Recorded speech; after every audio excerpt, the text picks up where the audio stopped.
तो फिल्म की शुरुआत होती है एरिक से, जो एक सुनसान आइलैंड पर अकेला आया था। एक लंबी ड्राइव के बाद वो एक कार के पास आकर रुकता है, जिसके बारे में पता चलता है कि ये कार उसी की दोस्त की थी।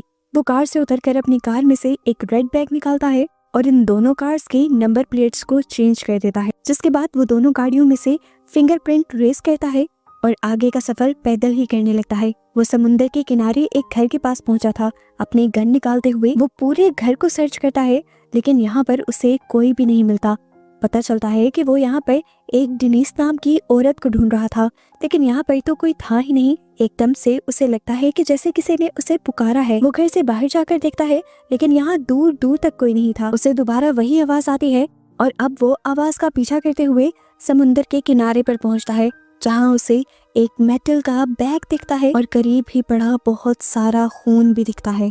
खून देखकर एक मर्तबा के लिए तो एरिक घबरा गया। उसे पास ही एक औरत का ब्रेसलेट भी दिख गया। कुछ तो उसे समझ आ रही थी कि ये सब डेनिस का हो सकता है, पर उसे कुछ कंफर्म नहीं था। इसीलिए वो पास पड़ी एक बकेट उठाकर सब कुछ क्लियर कर देता है और बकेट को भी समुद्र में फेंक देता है। तभी उसे दोबारा किसी के पुकारने की आवाज आती है। ये मैट था, डेनिस का बेटा और एरिक का पार्टनर, जो अपनी मॉम के बारे में पूछने लगा था। एरिक उसे बताता है कि मैंने तो उसे यहाँ आते देखा ही नहीं। इतने में ये लोग घर पहुँचते हैं तो देखते हैं कि पॉल भी यहाँ आ गया था। ये उनका चौथा साथी था। असल में मैं बताती हूँ यहाँ चल क्या रहा था। ये लोग $40 मिलियन की एक पेंटिंग चुरा कर लाए थे, जिसके बाद उनका प्लान था कि ये लोग इस घर में स्टे करेंगे और उसके बाद मुल्क छोड़कर चले जाएंगे। सबसे पहले आना था यहाँ पर डेनिस को, जिसके पास वो पेंटिंग थी, और अब तो वो यहाँ पर थी भी नहीं। इन लोगों को लगता है कि जरूर एरिक ने डेनिस को मार दिया होगा, क्योंकि जो पेंटिंग डेनिस के पास होनी चाहिए थी वो इस टाइम एरिक के पास थी, और जाहिर सी बात है डेनिस को मारकर उसका हिस्सा भी तो बढ़ जाता। खैर पॉल और मैट अपना ये खदशा एरिक को नहीं बताते। वो एरिक से कहते हैं, हम एक दिन यहाँ पर डेनिस के आने का इंतजार करेंगे और अगर वो ना आई तो फिर यहाँ से चले जाएंगे। इतने में एरिक इन सबके फोन्स लेकर उसे रेड बैग में डाल देता है जो उसके पास पहले थे, और उसे समुद्र के बीचों बीच गिराता है। अभी एरिक वापस लौटा भी नहीं था कि उसे समुद्र से अजीब आवाज आने लगी। ये आवाज इतनी तेज थी कि मैट और पॉल को भी साफ सुनाई दे रही थी, और अजीब बात इस आवाज में ये थी कि इस आवाज ने इन तीनों को ही हिप्नोटाइज कर लिया था, और ये तीनों ही ज़ोंबीज जैसी चाल चलते हुए उस समुद्र तक चले जाते हैं। और जब इन्हें होश आता है तो ये तीनों खुद भी नहीं जान पाते कि ये लोग यहाँ पर आए क्यों थे। खैर ये लोग घर वापस आ जाते हैं और सोचते हैं कि ये सब जरूर थकावट की वजह से हुआ होगा। ये लोग सोने का डिसाइड करते हैं, पर मैट अभी भी अपनी मॉम के लिए परेशान था। पॉल उसे हौसला देता है और कहता है, वेट करते हैं, शायद कल तक तुम्हारी मॉम आ जाए। रात में अब पॉल एरिक के पास आता है और उससे सवाल करता है, सच बताओ, कहीं तुमने तो डेनिस को नहीं मार दिया? डेनिस से अपना और एरिक का रिश्ता छुपाने के लिए एरिक पॉल को यकीन दिलवाता है कि मैंने ऐसा कुछ नहीं किया। अंदर हम मैट को देखते हैं, जो जब नहाकर बाहर निकलता है तो उसे खून से भरी वही बकेट नजर आती है जिसे एरिक ने समुंदर में फेंक दिया था। बकेट को देखकर वो परेशान हो जाता है और जैसे ही उसके अंदर हाथ डालता है तो बकेट के अंदर से उसकी मॉम डेनिस का ब्रेसलेट भी निकल आता है। इस ब्रेसलेट को देखकर वो गुस्से से पागल हो जाता है और उसका शक यकीन में बदलने लगता है कि जरूर एरिक ने ही उसकी मॉम को मार दिया है। मैट एरिक के ऊपर जोर जोर से चिल्लाने लग जाता है और पॉल उसे काम डाउन करने की कोशिश करता है। कि तीनों इस टाइम बहस में ही लगे हुए थे कि अचानक से इनके दरवाजे पर जोर जोर से नॉक होने लगी। दरवाजा इन्होंने खोल कर देखा, वहाँ पर एक लड़की थी, काफी घबराई हुई सी, जो उनसे मदद मांग रही थी। एरिक और पॉल उस लड़की की मदद करने के लिए यहाँ से भाग जाते हैं, जबकि मैट उस खून की बाल्टी को देखता रहता है और सोचता रहता है कि आखिर इस बाल्टी को यहाँ पर रखा किसने होगा। जैसे ही एरिक और पॉल उस लड़की की मदद करने के लिए समुद्र के किनारे पहुंचते हैं तो देखते हैं कि वहाँ उनकी एक दोस्त बिल्कुल मरने की हालत में पड़ी हुई थी। एरिक उस लड़की को सीपीआर देता है और होश दिला देता है, जिसके बाद एरिक उस लड़की को उठाकर अपने घर ले आता है। एरिक इन तीनों से सवाल करता है कि आप लोग यहाँ पर कैसे? वो लड़कियाँ बताती हैं कि हमारी बोट का एक्सीडेंट हो गया था और हम तैरते तैरते यहाँ तक पहुँचे हैं। ये लोग जब इन तीनों से नाम पूछते हैं तो ये तीनों अपने परियों जैसे नाम बताती हैं, और ये नाम सुनकर ये लोग हंसते भी हैं और कहते हैं, अरे वाह, बिल्कुल कहानियों के कैरेक्टर वाले नाम हैं आप लोगों के तो। अब वो लड़कियां इन तीनों से इनके बारे में पूछती हैं तो ये लोग अपनी पहचान छुपाने के लिए झूठी कहानियां बना देते हैं। वो लड़कियां पूछती हैं, तो आप लोग यहाँ पर क्यों आए? एरिक कहता है कि हम यहाँ पर बैचलर्स पार्टी मनाने के लिए आए हैं। अब लड़कियां इनसे इनका फोन मांगती हैं ताकि वो मदद के लिए किसी को बुला सकें, लेकिन फोन तो इन्होंने पहले ही समुद्र में फेंक दिए थे। तो एरिक यहाँ पर एक और झूठ बोल देता है और कहता है कि हमने एक रूल बनाया था कि हम इस पार्टी में फोन नहीं लाएंगे।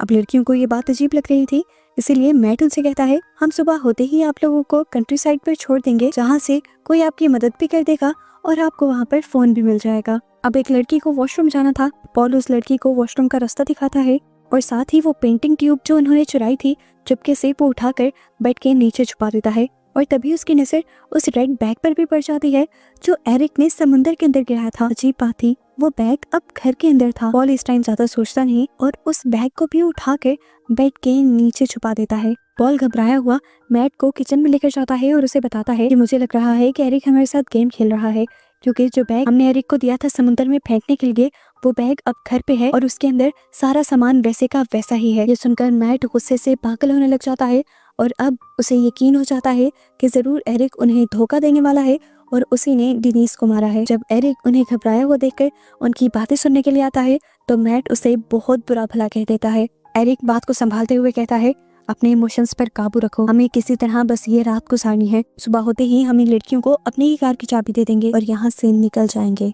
ये तीनों भी अब उन तीनों लड़कियों के पास ही आ जाते हैं और वो लड़कियां इनसे गेम खेलने को कहती हैं, जिस गेम में इन्हें आपस में एक दूसरे के बारे में जानना था। एक लड़की यहाँ पर इन्हें बताती है कि वो तो प्रिंसेस है और उसकी बात सुनकर ये तीनों हंसने लग जाते हैं। दूसरी लड़की इन्हें बताती है कि वो कुंग-फू चैंपियन है और अपने आप को जाहिर करने के लिए वो यहाँ पर एरिक को पलटाकर चेयर पे भी गिरा देती है। ऐसे ही गेम खेलते खेलते इन लोगों की दोस्ती बढ़ने लग जाती है। इतने में ही लाइट भी चली जाती है। एरिक जब लाइट को ठीक करने के लिए बाहर निकलता है तो एक लड़की उसके पीछे ही आ जाती है। ये लोग एक दूसरे से अट्रैक्ट होने लगे थे और इसी सब के दौरान दोबारा इन्हें समुंदर में से वैसी ही आवाज सुनाई देती है जैसी इन्होंने दोपहर में भी सुनी थी, जो आवाज इनको हिप्नोटाइज कर रही थी। वो लड़की एरिक की ऐसी हिप्नोटाइज हुई हालत को देखकर परेशान हो जाती है और उसे होश दिलाने की कोशिश करती है, पर एरिक को होश नहीं आता। वो तो समुंदर की तरफ अब जाने लगे थे। अभी वो आधे रास्ते में पहुंचे ही थे कि उन्हें होश आ गया और उन्होंने क्या देखा कि समुंदर के किनारे पर बहुत सारा खून और इंसानी जिस्म के ऑर्गन्स पड़े हैं। ये देखकर वो तीनों ही डर जाते हैं और वो लड़की जो एरिक के साथ थी वो एरिक की पॉकेट से गन निकाल कर एरिक के ऊपर तान देती है और पूछती है बताओ तुमने मेरी दोस्त के साथ क्या किया। समझ तो इन्हें भी कुछ नहीं आ रही थी। एरिक बताने की कोशिश करता है कि उसने दोपहर में भी ऐसे ही बहुत से निशान इस समुद्र के आसपास देखे थे। जरूर यहाँ पर कुछ बुरा हो रहा है, हमें लड़ने के बजाय अपने दोस्तों को ढूंढना चाहिए। असल में यहाँ से मैट और उसके साथ जो लड़की थी वो गायब हो चुकी थी। इससे पहले कि ये लोग कुछ और करते समुंदर में से दोबारा वो आवाज आने लगती है जो इन्हें हिप्नोटाइज कर देती है। मुश्किल से ये अपने आप को होश में रखते हैं और पॉल एरिक से कहता है कि हमें घर वापस जाकर कानों के अंदर कुछ लगा कर आना चाहिए ताकि ये आवाज हमें तंग ना करे और हम अपने साथियों को भी ढूंढ ले।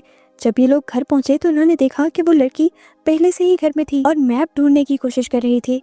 एरिक को अब उसी के ऊपर शक होने लगता है कि जरूर वही ये सब तो नहीं कर रही। वो उसके ऊपर गन तान देता है और तभी समुंदर से दोबारा आवाजें आने लगती हैं। एरिक हिप्नोटाइज होने लगता है और वो लड़की इस सब का फायदा उठाते हुए एरिक के सीने के अंदर चाकू स्टैब कर देती है। कुछ देर बाद एरिक को जब होश आया तो उसने देखा कि उसे पॉल संभाल रहा था। पॉल उसे वॉशरूम में लेकर गया और टॉयलेट पेपर को गीला करते हुए उसने एरिक के कान में डाल दिए ताकि एरिक को कोई आवाज सुनाई ना दे। एरिक अब मैट को ढूंढने के लिए बाहर चला जाता है लेकिन यहाँ पर काफी अंधेरा था। ऐसे में एरिक का पाँव किसी फ्लैशी चीज से टकराता है और वो भी यहाँ पर स्लिप हो जाता है और उसके स्लिप होते ही कोई ना दिखने वाली चीज, कोई पावर उसे खींचते हुए समुंदर के अंदर ले जाती है और डुबा देती है। पॉल ने दूर से हल्का फुल्का सा ये नजारा देखा था। अब उसके साथ ये सब ना हो जाए इसके लिए वो अपनी पेंटिंग लेता है और अपने आप को घर के पिलर के साथ अच्छी तरह रस्सियों से बांध देता है ताकि वो आवाजें इसे अपनी तरफ अट्रैक्ट ना कर सकें। आवाजें तो बहुत आई पर इन रस्सियों ने अपना काम दिखाया। पॉल के हिप्नोटाइज होने के बावजूद भी पॉल समुंदर की तरफ नहीं बढ़ा। सुबह हो जाती है, पॉल को होश आ जाता है। वो अपने आप को रस्सियों से आज़ाद करता है और तभी उसके माइंड के फ्लैशबैक सीन से हमें पता चलता है कि पॉल ने पहले ही पुलिस को एरिक की तस्वीर देते हुए उनके यहाँ आने का बता दिया था, क्योंकि उसे एरिक पर यकीन नहीं था। उसे लगता था कि एरिक जरूर उसे धोखा देगा। वो एरिक को पकड़वाना चाहता था लेकिन यहाँ आकर तो खुद भी फंस गया। थोड़ी देर बाद उसने देखा कि वो तीनों लड़कियां समुंदर के बिल्कुल बीच में खड़ी हुई गाना गाते हुए उसे अपनी तरफ बुला रही थी। ये वैसे ही मिलती जुलती आवाजें थी जिसे ये लोग पहले सुन रहे थे।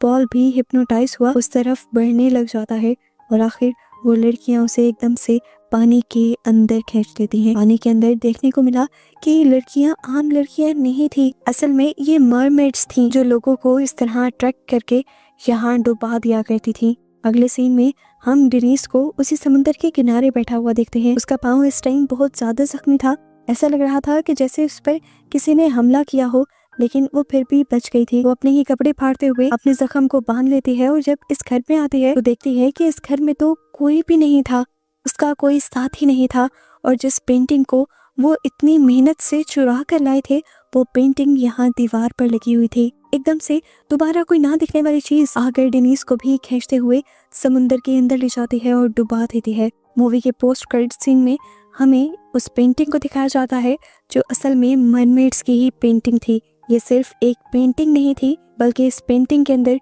पूरी कहानी बसी हुई थी, जिस कहानी का ये सब भी हिस्सा बन जाते हैं। और इसी के साथ ये मूवी यहाँ पर खत्म हो जाती है।